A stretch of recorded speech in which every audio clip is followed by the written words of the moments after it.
ዩቲዩብ ለጀመራችሁ ዩቲዩብ ጀምራችሁ ስትረግል በማድረግ ላይ ላላችሁ እና ዩቲዩብ እንጀምራለን ብላችሁ ለምታስቡ ሰዎች የሚሆን ይሄ ቪዲዮ ነው። ስለዚህ ቪዲዮን ከመጀመራችን በፊት ሰብስክራይብ ማድረጋችሁን እንዳትረሱ።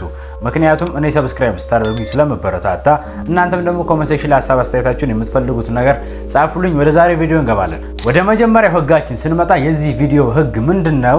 ሰብስክራይብ ማድረግ ነው። ሰብስክራይብ ካላደረጋችሁ ሰብስክራይብ ማድረጋችሁን እንዳትረሱ። የመጀመሪያው ህግ ምንድነው? 1000 ሰብስክራይብ ካላችሁ ብቻ ነው ዩቲዩብ ሞኔታይዝ መሆን የምትችሉት እና 1000 ሰብስክራይብ ሳይኖራችሁ ቪዲዮ ምንም ያክል ቪዲዮ አፕሎድ ብታደርጉ ሞኔታይዝ አትሆኑም ማለት ነው። አሁን ላይ ግን ይህንን ህግ አሻሽሎ ዩቲዩብ ከ1000 ሰብስክራይብ ወደ 500 ሰብስክራይብ ዝቅ አድርጎታል ማለት ነው። እስኪ ጭብጨባ ለዩቲዩብ። ሌላኛው ደግሞ ከ1000 ሰብስክራይብ በኋላ 4000 ዋች አወር ወይም የእይታ ሰዓት ነው። አንድ ሰው በእናንተ ቪዲዮ ላይ ምን ያህል ሰዓት ይቆያል እሱ ተደምሮ 4000 ሲሞላ ነው እናንተ ሞኔታይዝ መሆን የምትችሉት። እሱንም 3000 በማድረግ ሞኔታይዝ እንድንሆን ለኛ እድል ሰጥቷል ማለት ነው። እስኪ አሁንም ድጋሜ ለዩቲዩብ ጭብጨባ።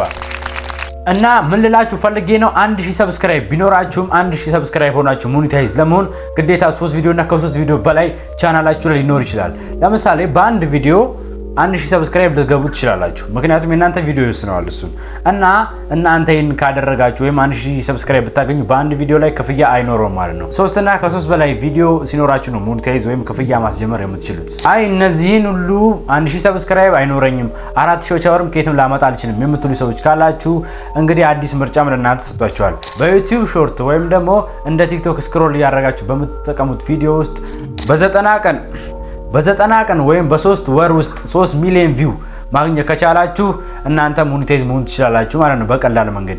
ይሄም ማለት ደግሞ ምንድነው? እናንተ ፖስት የምታደርጉት ቪዲዮ ለምሳሌ አንዱ ቪዲዮ 1000 ቪው ካለው 1000 ቪዲዮ መልቀቅ አለባችሁ ማለት ነው። 1000 የሚሆን ከሆነ ስለዚህ 1000 3 ሚሊዮን ይሆናል።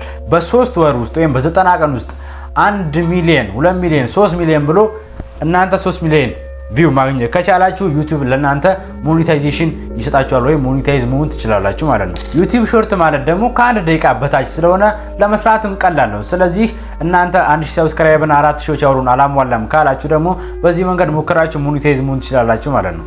በዚህ ቪዲዮ መጨረሻ ላይ የምነግራችሁ ነገር ቢኖር ምንድነው? ሞኔታይዝ ሆናችሁ ማለት ሀብታም ሆናችሁ ማለት አይደለም።